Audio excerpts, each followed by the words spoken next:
It's not just Ukraine and the Middle East that are under tremendous pressure overseas. It's also the situation in the Far East as China stares down Taiwan with serious ambitions to claim that island as its own. Taiwan's military planners say American support, including weapons deals, are critical in fending off a potential Chinese attack. Let's bring in NBC News international correspondent Janice Mackey-Frayer live in Beijing. Janice, you got to look at how Taiwan is racing to overhaul its military and get Trump's backing. What can you tell us?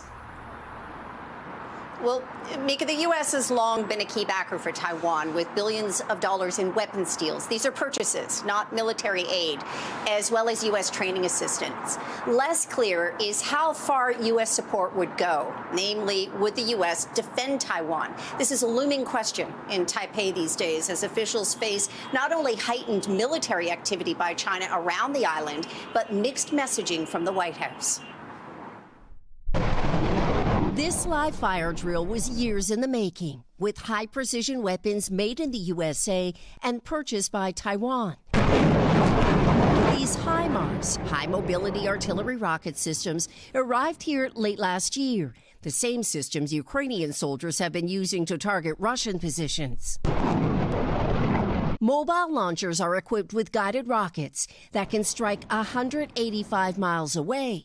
That's well beyond the southeastern coast of China. More of these rocket systems will be delivered here next year. That's earlier than planned, part of this race to overhaul Taiwan's defenses. This colonel said, "We have 100% confidence in our readiness, new equipment, and strategy."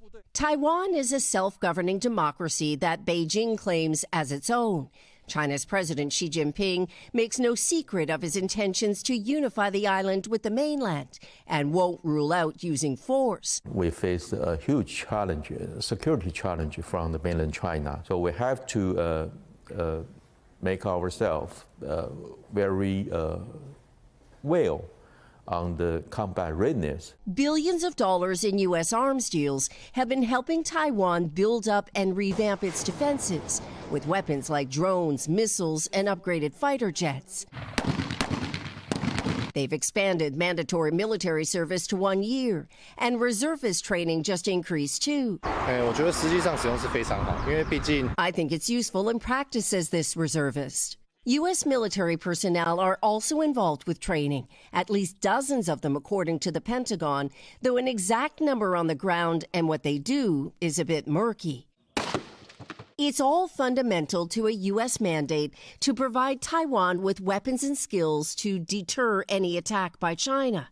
HIMARS mark a significant step, as well as an intelligence sharing deal with the U.S. Is it a game changer for Taiwan?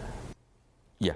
Yet now, more than ever here, there are questions about reliability and whether the U.S. would intervene if China ever invaded. Taiwan did take all of our chip business. You know, we used to make our own chips. Now they're made in Taiwan. Officials in Taipei were rattled first by comments President Trump made on the campaign trail regarding semiconductors, and then telling Bloomberg in an interview after his inauguration that Taiwan, quote, should pay us for defense. You don't have the cards. Then came the collapse of U.S. support for Ukraine, and now the threat of steep tariffs on Taiwan's exports.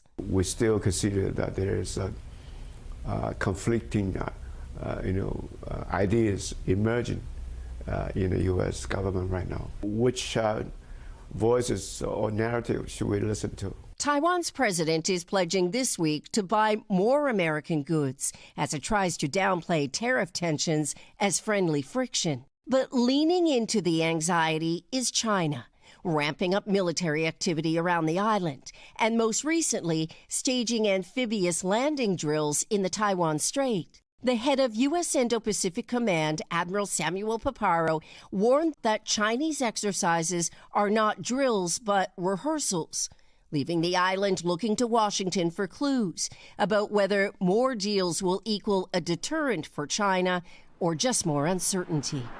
Taiwan's government boosted defense spending to 3% of the island's budget to show that it is doing more to defend itself. But President Trump and others in the administration have said it should be 10%.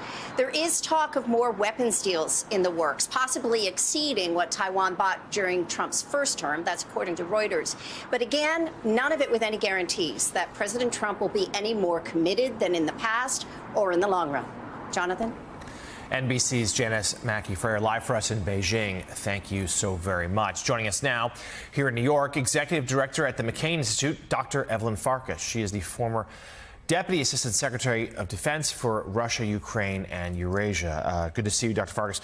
I want to turn to Ukraine in just but first a brief bit on this. What is your assessment right now? Just how aggressive do you think Xi Jinping is going to be? How is he viewing the landscape, but also his political situation at home, factoring into whether he makes a move on Taiwan?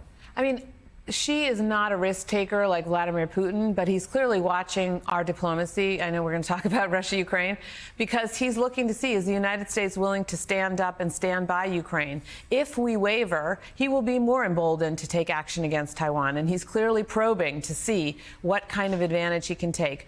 He's moving more incrementally, so he's moving in closer and closer to Taiwan, trying to take away their freedom of action, their freedom of maneuver. And this is what Admiral Paparo is warning about. These are not dress rehearsals. So I think we have to really make sure that we're telegraphing clearly deterrent messages, frankly, from the White House. I mean, that's what the reporting is saying. So let's turn now to Ukraine. I have a long piece co-authored with Ashley Parker in The Atlantic today about the state of how the White House is viewing this conflict. And President Trump, a week or so back, sort of really signaled he's going to step back from diplomatic efforts, which has set off a lot of alarm bells. But he is, we report, privately unhappy with Vladimir Putin. He does feel a little bit humiliated here that Russia continues to ignore U.S. calls for a ceasefire. Ukraine and Russia are meeting next week again in Istanbul, the U.S. not involved. We're told that President Trump wants to see some progress there, or he might, again, I emphasize, might actually take action against Russia with some sanctions. We know there's a big bill in the Senate. But if past his prologue, he's never stood up to Putin before, do you think he would now? Maybe. I mean, if he really wants progress, the only way he's going to get it, Jonathan, is to put pressure on Putin. What does that mean? It means he doesn't show up until the Russians give him whatever their memorandum is that they owe him. And frankly, I don't think the Ukrainians should either. Second, he's got a huge advantage that was handed to him by Senator Lindsey Graham and 82 senators who are waiting with this sword, this threat that the president can lodge at Russia to say, if you guys don't make a peace deal, we have hard sanctions coming. And this sanctions bill that the Senate has proposed, and they, like I said, they have 82 co-signatories, they're ready to go with it. It's secondary sanctions. This would really hurt Russia, and we can't underscore the fact that Russia is weak economically and militarily. It might look like they're not because they bluster, but sanctions would hurt them. The other thing, of course, is assistance to Ukraine. President Trump can offer to do more there. Well, that takes me to my final question here, is that there's a sense that people I've talked to that if the U.S. steps away from diplomatic efforts, certainly that's an advantage to Russia. It seems like they're launching their summer offensive now. Yeah. But as long as the intel sharing continues and the assistance goes, there's a sense that Ukraine, with Europe's help, can weather the storm. But how concerned would you be if Trump pulls that back too? I would be really concerned.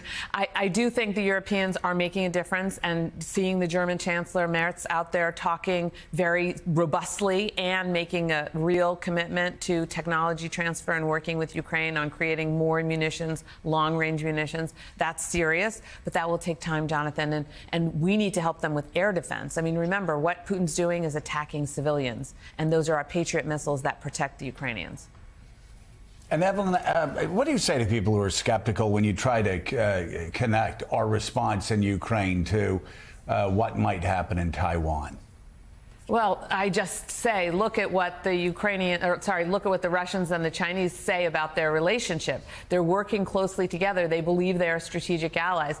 China loves the fact that Russia is waging this war in Ukraine and distracting the United States and our allies, to include our Asian allies, and making them nervous. So clearly that the Chinese and the Russians, along with the Iranians and North Koreans, are working in concert.